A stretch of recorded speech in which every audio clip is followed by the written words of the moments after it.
अस्सलाम वालेकुम जी। उम्मीद है आप सब खैरियत से होंगे।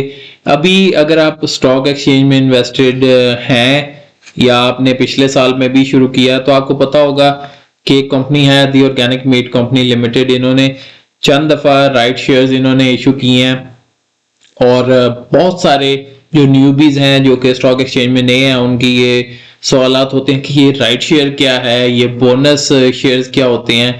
तो सिलसिला ये है कि इसके हवाले से एक बड़ी डिटेल्ड एक्सप्लेनर वीडियो मैंने बनाई है और होपफुली उसमें आपको बहुत ज़्यादा वैल्यू मिलने वाली है, जिसमें आपको यही पता चलेगा कि राइट शेयर्स कंपनी देती क्यों है, ये इसको बंदा अवेल कैसे कर सकता है, ना अवेल करना चाहे तो क्या सिलसिला होता है, और उसके साथ साथ राइट शेयर्स में और जो उसके अलावा बोनस शेयर्स हैं उनमें क्या फ़र्क है। तो विदाउट फर्दर अडू उस वीडियो की तरफ चलते हैं और आई रियली होप कि आपको उसमें बहुत ज़्यादा वैल्यू मिलने वाली है। खुशामदेद। आज हम स्टॉक मार्केट के एक ऐसे मौजू पर बात करने वाले हैं जो अक्सर सरमायाकारों, खास तौर पर जो नए हैं, के लिए थोड़ा पेचीदा हो सकता है। जी हाँ, हम बात कर रहे हैं राइट शेयर्स की। तो आइए आज इस कॉन्सेप्ट को बिल्कुल आसान लफ्जों में समझते हैं। जरा सोचिए, आप अपना पोर्टफोलियो देख रहे हैं और अचानक वहां एक राइट्स ऑफर नजर आती है। जहन में फौरन सवाल आते हैं, भाई ये क्या चीज है, क्या ये कोई अच्छा मौका है, और सबसे अहम, मुझे अब करना क्या चाहिए। आज की हमारी सारी गुफ्तगू इन्हीं सवालों के जवाब तलाश करने के बारे में है। तो हमारा आज का सफर कुछ इस तरह होगा। सबसे पहले हम ये समझेंगे कि राइट शेयर्स आखिर होते क्या हैं। फिर देखेंगे कि एक सरमाएकार के पास क्या क्या ऑप्शंस होते हैं। इसके बाद हम ये जानेंगे कि फैसला कैसे किया जाए, उसका शेयर की कीमत पर क्या असर होता है, और आखिर में राइट और बोनस शेयर्स में क्या फ़र्क है, इसे भी समझेंगे। तो चलें शुरू करते हैं सबसे बुनियादी सवाल से। आखिर ये राइट शेयर्स हैं क्या, और कोई भी कंपनी इन्हें जारी ही क्यों करती है? बिल्कुल सीधे सादे लफ्जों में, राइट शेयर्स कंपनी की तरफ से अपने पुराने मौजूदा शेयर होल्डर्स के लिए एक खास पेशकश है। ये एक दावतनामा है, कोई हुक्म नहीं। आपको डिस्काउंट पर मजीद शेयर्स खरीदने का हक दिया जाता है, लेकिन ये आप पर कोई जिम्मेदारी या मजबूरी नहीं है। अब ये ऑफर ऐसे ही अचानक नहीं आ जाती। इसके पीछे एक बहुत अहम उसूल काम करता है जिसे प्रीएम्पशन राइट्स या तरजीही हुकूक कहते हैं, और ये उसूल मौजूदा सरमायाकारों के फायदे के लिए बनाया गया है।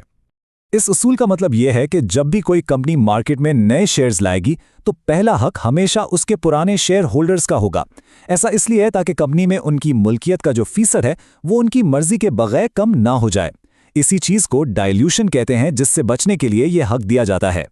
अच्छा, तो कंपनियां ऐसा करती क्यों हैं? इसकी कई वजूहात हो सकती हैं। हो सकता है उन्हें किसी नए प्रोजेक्ट के लिए पैसा चाहिए हो, या फिर पुराने कर्जे उतारने हो, या फिर अपने रोजमर्रा के अखराजात पूरे करने के लिए मजीद सरमाए की जरूरत हो।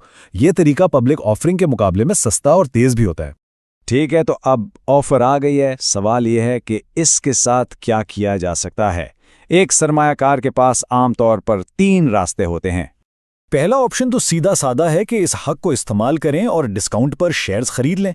दूसरा रास्ता यह है कि आप अपने इन हुकूक को ही मार्केट में किसी और को बेच दें। और तीसरा ऑप्शन यह है कि आप कुछ भी ना करें, इस पेशकश को नज़रअंदाज कर दें और इसे ख़त्म होने दें। फैसला मुकम्मल तौर पर आपका अपना है। यहाँ एक बहुत ही अहम बात समझने वाली है। ज़्यादातर राइट्स रिनाउंसेबल होते हैं, यानी काबिल फ़रोख्त। इसका मतलब है कि आप उन्हें बेच सकते हैं। लेकिन कुछ नॉन रिनाउंसेबल यानी नाकाबिल फ़रोख्त भी होते हैं। ऐसी सूरत में आप उन्हें बेच नहीं सकते। आपको या तो खुद शेयर्स खरीदने होंगे या फिर इस हक को ज़ाया करना होगा। तो इन तीनों ऑप्शंस में से बेहतरीन फैसला कैसे किया जाए? जाहिर है इसके लिए थोड़ा सा होमवर्क तो करना ही पड़ेगा। खुद से ये कुछ सवालात ज़रूर पूछें। सबसे पहले, कंपनी पैसा इकट्ठा क्यों कर रही है? क्या वो तरक्की करना चाहती है, जो कि एक अच्छी बात है, या वो किसी माली बहरान का शिकार है? फिर देखें कि इस नए पैसे से कंपनी की वैल्यू में कैसे इजाफा होगा, और ये भी सोचें कि अगर ये पैसा यहाँ ना लगाया जाए तो क्या किसी और जगह इससे बेहतर मुनाफा मिल सकता है। इन सवालों के जवाब आपको सही फैसला करने में मदद देंगे।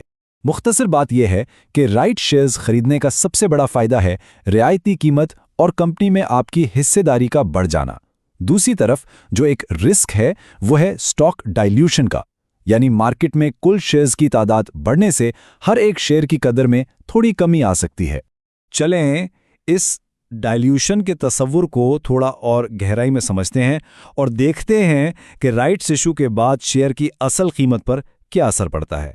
जब भी मार्केट में नए शेयर्स आते हैं तो कंपनी का मुनाफा ज्यादा शेयर्स में तकसीम होता है। इसकी वजह से एक शेयर की कीमत थ्योरी के मुताबिक थोड़ी कम हो जाती है।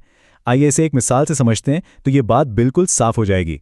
फर्ज करें कि एक कंपनी के पास 100 मिलियन यानी 10 करोड़ शेयर्स हैं और हर शेयर की कीमत 40 रुपए है, तो इसकी कुल मार्केट वैल्यू हो गई 4 अरब रुपए।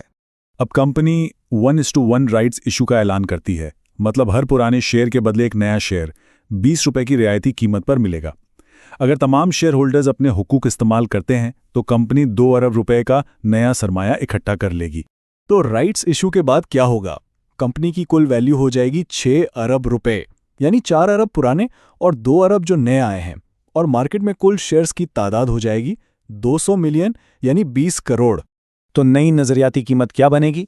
हम कुल वैल्यू को कुल शेयर से तकसीम करेंगे, यानी 6 अरब को 200 मिलियन से, जो कि बनता है 30 रुपए। तो इस तरह राइट्स इशू के बाद शेयर की कीमत मार्केट में एडजस्ट हो जाती है। एक और आम कन्फ्यूजन जो अक्सर होती है वो राइट शेयर्स और बोनस शेयर्स के दरमियान होती है। ये दोनों बिल्कुल अलग चीज़ें हैं। आइए इनका भी मुवाजना करके देख लेते हैं। जैसा कि आप देख सकते हैं, सबसे बड़ा फर्क तो यही है कि राइट शेयर्स आपको खरीदने पड़ते हैं, भले ही डिस्काउंट पर मिलें, जबकि बोनस शेयर्स बिल्कुल मुफ्त मिलते हैं। राइट शेयर्स का मकसद कंपनी के लिए पैसा इकट्ठा करना है, जबकि बोनस शेयर्स दरअसल शेयर होल्डर्स को इनाम देने का एक तरीका है। तो आज की सारी बातचीत का खुलासा क्या है? पहली बात, राइट्स इशू एक मौका है, मजबूरी नहीं। दूसरी बात, यह आपकी हिस्सेदारी को बरकरार रखने में मदद देता है। तीसरी, आपके पास हमेशा 3 ऑप्शन होते हैं और फैसला करने से पहले कंपनी की नीयत और मंसूबों को जांचना बहुत ज़रूरी है। और आखिर में याद रखें कि इससे शेयर की कीमत एडजस्ट होती है, लेकिन अगर यह पैसा सही जगह इस्तेमाल हो तो कंपनी की वैल्यू तवील मुद्दत में बढ़ सकती है। उम्मीद है कि इस वजाहत के बाद अगली बार जब कोई राइट्स ऑफर आएगी तो उसे एक पहली समझने के बजाय एक मौके के तौर पर देखा जाएगा और एक सोचा समझा बाखबर फैसला किया जा सकेगा। अब आपने वीडियो तो देख ली, अब अगर आपको इसमें वैल्यू मिली है तो चैनल को सब्सक्राइब कर लीजिए। इस चैनल पे मेरी कोशिश है कि आपको अच्छे तरीके से जो कॉन्सेप्ट्स हैं स्टॉक्स में इन्वेस्ट करने से रिलेटेड और जनरली इन्वेस्टिंग से रिलेटेड, और पॉसिबली हम ट्रेडिंग को भी थोड़ा सा टच करेंगे, तो उस हवाले से इसमें अगर आप किसी चीज़ में भी इंटरेस्टेड हैं तो चैनल को लाजमी सब्सक्राइब कर लीजिएगा। आपकी सपोर्ट मुझे लाजमी चाहिए। एक और भी मेरा चैनल है, उस पर मैं बड़ी डिटेल स्टॉक्स के जो रिपोर्ट्स होती हैं उनको पढ़ के मैं वीडियोस बनाता हूँ। तो चैनल का नाम है द फाइनेंशियल फ्रंटियर। लेकिन जो क्विक इन्फॉर्मेशन है और जो फौरी मुझे आप तक पहुंचानी है और जो कॉन्सेप्ट्स आपके मैंने क्लियर करने हैं वो सब यहाँ पे होगा। और I'll see you in another video। और भी वैसे खैर बहुत अच्छी अच्छी वीडियोस हैं जो कि आपके कॉन्सेप्ट्स को मजीद भी क्लियर करेंगी, तो वो भी लाजमी देखिएगा। Stay blessed.